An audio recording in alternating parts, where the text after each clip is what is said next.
So today we are working on this beautiful 1960 Triumph TR3. So the owner had taken this car through the full restoration process and it's done very well. And he's been driving it and using it and really enjoying the car. And he went out one day and it just won't start. So when he called me, he said he believed maybe the carburetors were gummed up or something. It wouldn't start. He said he hit it with a little bit of ether and it would fire and die.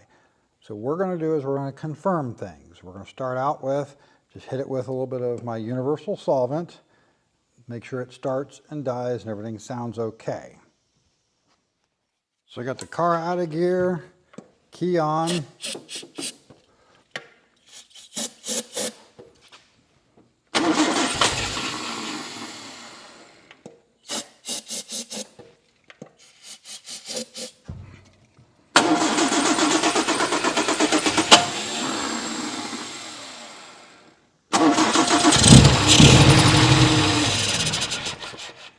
All right, that confirms what he told me. So the next thing we'll do is we'll take the float bowl lids off and see if they're empty.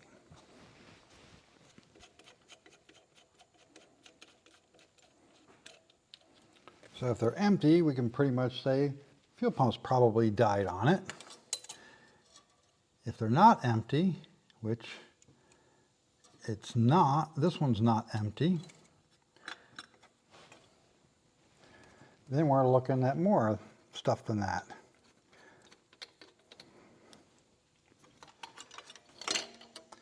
Now this one's empty, so that would tell me there's a potential that the needle and seat's stuck on this one.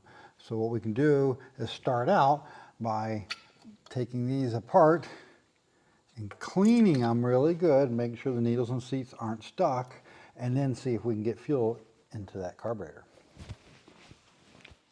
So I have verified now that the needles and seats aren't stuck, they're clean, they're working as they should. So next we're going to take a look at the fuel pump, which is down here. A little hard to see because of the steering shaft's in the way there. But it does have a sediment bowl here, which appears to be full, but these also have a priming lever here. So you can just grab this lever and pump it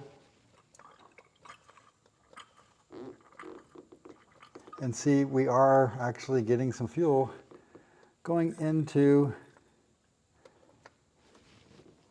the carburetors.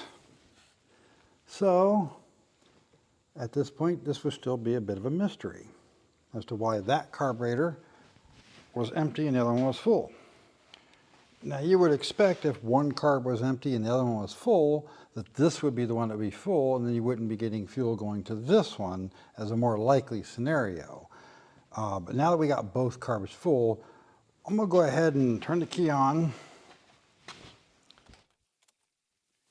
see what it does before I actually take the carbs off, because we might have to take these off and clean them.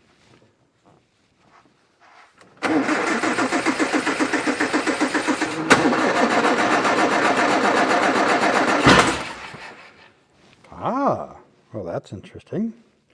Backfired. It may not be a fuel problem, but still that carb is empty.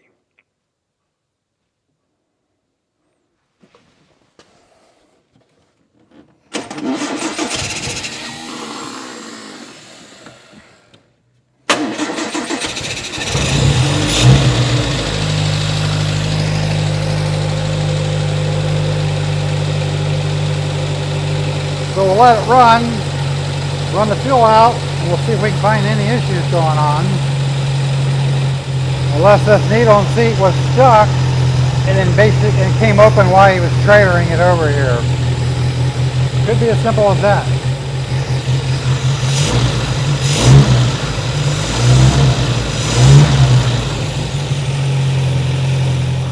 So once I got it running here, the idle speed was way high on it. Cars were just a hair out of balance. So I adjusted the idle down, got them balanced better, and the choke lever was actually hanging it up a little bit. So I backed that off so that, or the high idle screw. But it seems like there is a little bit of stickiness here in some of the linkages. but it doesn't accelerate very well at all. It wants to pop and backfire like it's going lean under acceleration. So we're going to double check what oil he has, which it looks like it's red, so it's probably automatic transmission fluid. So what we're going to do is we're going to drain that out, put 2050 oil in it, and then see how it reacts. Also, it wanted to run on, even though I did get the idle speed down, so we'll have to play with the idle speed. I'll go ahead and do some of the basics, like double check the timing, see where it's at, things like that, just to make sure, because I cannot honestly remember what I've done to this car in the past other than I have worked on it. So I like to do a little bit of a baseline there, just double check that any tuning work that was done before is right. So when setting idle on these things, I prefer to just use my timing light and look at what it's saying rather than the tach, because the tach is actually a little off on this thing. It's saying this thing we're sitting around 850, 875. On the tach it's saying about 1,000. I took the ATF out, put 2050 oil in it.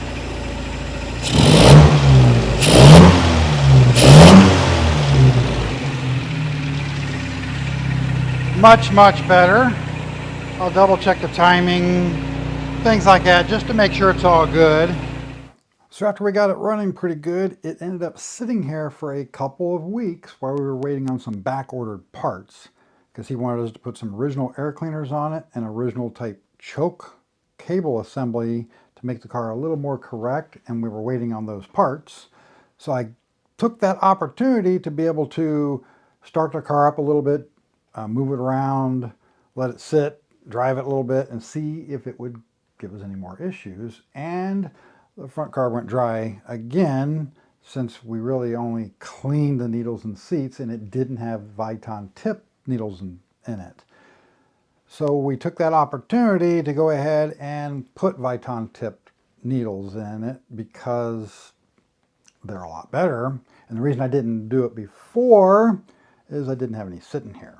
But since we're waiting on some back order parts, good time to go ahead and order some and put those in. And then that gave us some time to, once again, try to start it a little bit, move it around, drive it, see if it would give us any more issues at all. And it didn't. It performed flawlessly until the guy picked it up. And so far, we've heard nothing back about it. And you know what they say, no news is good news, because if you had any problems with it, he'd have been calling me.